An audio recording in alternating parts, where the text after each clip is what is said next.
What's going on YouTube? Ledger here once again, this time at you again with some more Honkai Star Rail. And guys, it's been a while, it's been a week, and I've been real busy. And guess what? I'm still busy now. So I don't want to stretch this out a little bit too much. I want to get to the point so we can, and also I want to make sure I do a good reaction to that Aventurine trailer that's coming out later tonight. So, but yeah, Aventurine is coming, guys. He's coming, and guess what, guys? I know a lot of you excited. I'm excited. I can't wait. He is a top tier sustain, one that can maybe take the crown from the queen, Xuan. But that's what we're here to talk about. Aventurine versus Xuan. Which one is going to be the better sustain? And honestly, guys, a lot of times when I come up with these videos when it comes to versus, one of the first things that I do is I kind of say what my thoughts are first. Who's better right off the bat, right? And then from there I explain, why I think that way. But this time I can't really do that. Why? Because it's so close between them. They are neck and neck, in my opinion. I don't really put one above the other officially. Earlier today, I was like, I'm going to say Xuan is better. But then right before I started making the video, I was like, you know what? I think I'm going to have to give it to Aventurine. He just has too much that he brings to the table. Just has too much he brings to the table. But you know what? I don't know if I can really say either right now. I think that they truly have equal value because Aventurine brings a lot to the table. He has a long list of things that he can do, whereas Xuan has more of a short list of what she can do. But those few things are invaluable. Though the things that she does, they're so important that it's like, how can you go without it? But let's just list off a couple of the positives that Aventurine does bring to the table, because that way, you can look at the positives, see which ones you like more. Now, first, I do want to say that Aventurine, when it comes to follow-up attack teams, he is the go-to, right? He's the go-to. If you are somebody that likes follow-up attacks, follow-up attack teams, so on and so forth, plan on getting follow-up attack characters in the future, I think that Aventurine is a no-brainer. I think that you're going to really, really want Aventurine, because when it comes to him and how he interacts with follow-up attacks, it's fantastic because it helps him get stacks. Helps him get stacks with his blind bet, where if you guys, hopefully you guys are familiar with the blind bet, where if he gets 7 stacks, then he does a follow-up attack that hits, I believe, random enemies. So it's essentially in a sense, an AoE attack, not an official AoE attack like how we talk about in Star World, where it hits all enemies at once, but more of a random. The thing that makes that so great is if you look at somebody like Topaz, if you look at somebody like Dr. Ratio, being able to do that is fantastic, because when you hit these follow-up attacks, it makes Ratio's burst go off, it makes Numpy go off for Topaz, and I'm assuming in the future when other follow-up attack characters come, or maybe characters that want you to attack very often, that's going to help too. Those things trigger. And those follow-up attacks can deal damage. Now, his damage isn't something that I usually really pay much attention to because I don't think it's that big. But it does add up, guys. It does add up. So focusing on his damage too isn't really a bad idea, I will say. But yeah, it's not that much to write home about, but it is something there. And also too, the fact that he can implant debuffs with his burst.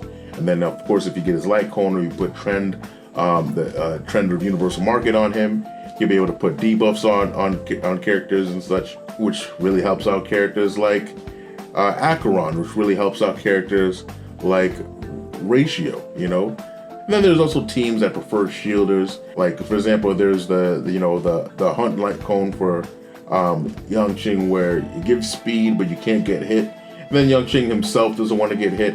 And I'm assuming that there will be other situations where you probably won't want the character to get hit. So in those situations, maybe you want a shielder more than a healer, because Xuan doesn't make shields. She lets you get hit. You just don't feel it, That's basically it there, But it has this advantage right there. So it kind of depends on the teams that you want to build to. But yeah, but it sort of depends on if you have those niches, then he's going to excel greatly, So that's something to keep in mind. But then we have Xuan, right? Xuan. I'm gonna say this right off the bat. Xuan gives the team more survivability. Aventurine is I think has the second most survivability out of all the sustains, right? More than Huohuo, more than Luocha, more than anybody else except for Fu Xuan. Because Fu Xuan's survivability is out of control. Your characters are taking almost no damage if ever built correctly. And she also can heal the characters and heal herself a lot. Thing is though, it's not that big of a deal when it comes to MOC because both Aventurine and Fu Xuan, their survivability is too great that game mode can't touch it, right? It's when you get into the harder hitting game modes like Golden Gears and Swarm Disasters when you start seeing that difference. But when it comes down to it, you're gonna notice that Fu Xuan does edge out when it comes to survivability of the team. Now, but here's another thing here that Fu Xuan has that is huge to me, which is one reason why I really, really value her. And that is the fact that she gives crit rate. I have her maxed out, she gives 12% crit rate to the characters. Now, the characters within her field. And then when I look at that, my characters that work with her rely heavily on the 12%. My Genuine relies heavily on it. My Acheron relies heavily on it. My Himiko and Topaz rely heavily on it. You know, right now my Dr. Ratio relies heavily on it. That crit rate is such a huge bonus because Aventurine lets you deal more crit damage. But that crit rate, that crit damage doesn't matter if I'm not hitting the crits. So that's why I say Aventurine has a long list of things that he can do. That's great. But Fu Xuan is like, hey, she's gonna help me stay alive and she's gonna give me some crit rate while doing it. Huh. What more can I ask for, right?